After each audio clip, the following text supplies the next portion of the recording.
औज़ुबिल्लाहिमिनश्शैतानिर्रजीम बिस्मिल्लाहिर्रहमानिर्रहीम। मेरे दोस्तों, बुजुर्गों, बेलियों, मित्रों, जिस तरह के अगे शेयर किया दुध वधान दे वास्ते हालियों का हलवा हालियों की खीर दसी है कि डंगर साफ हो जाए तो यह नुस्खे देने ने ते मालिक सोहना तुहाडा दुध डंगरां दा दुध भी वधा देगा। गाई नूं सौदा दवोगे गाई का भी वध जाएगा, मझ नूं दवोगे मझ का भी वध जाएगा। हुण तुहानूं असीं डंगरां दे उफारे ते गल करांगे कि आफर जांदा ढिड सख्त हो जाता, उहदी वजह की हुंदी है। डंगर जो कुछ खांदा पींदा उहदे फासक मादे जमा हो जाते, आंतरियां दे विच डके लग जाते हैं तो हवा गैस खुश्की नाल हो जाती है, खुश्क मजाज हो जाता है। खुश्की सर्दी भी हो सकती है, खुश्की गर्मी भी हो सकती है। ठीक है जी, मौला तुहानूं आबाद ते शाद रखे।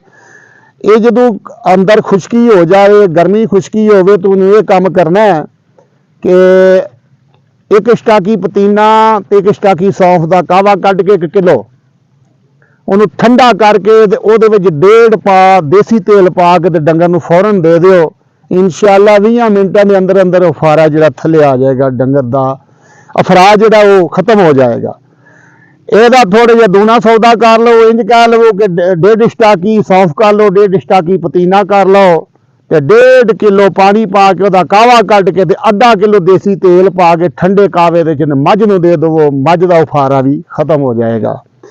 ये गर्मी खुश्की की वजह तो जेडे सर्दी खुश्की की वजह तो करके मसला बन जाए तो फिर गाई का दुध लैके वो देसी तेल पा के हल्दी छटाकी पा के वो देना, वो भी उफारा लथ जाता है। अलहमदुलिल्लाह इस नुस्खिਆਂ ਨੂੰ काफ़ी अस आजमाया, प्रैक्टिकल किया तो जो प्रैक्टिकल करिए सरकार दो आलम का इरशाद फरमान है। सरकार ने इरशाद फरमाया, इंसान जी तेरे दिल में चीज़ चंगी लगती है किसी वाल भी पसंद करी।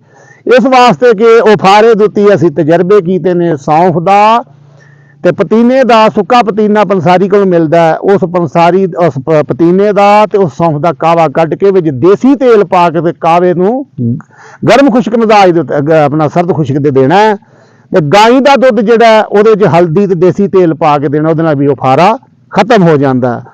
मालिक सोहना तुहानूं और सानूं आबाद ते शाद रखे। अल्लाह पाक सोहना खैर खैरियत रखे। तो साडे फिल्म चंगी लगे, वीडियो चंगी लगे तो शेयर करना, साडे नाल रहना। इंशाअल्लाह अगों भी अच्छे तो अच्छा प्रोग्राम, अच्छे तो अच्छा मशवरा, अच्छे तो अच्छी इसलाह इंशाअल्लाह असीं करते रहांगे। साडे नाल रहना और साडी ये वीडियो अच्छी लगे साडे नाल लाइक करना और प्यार करना। अल्लाह हाफिज़।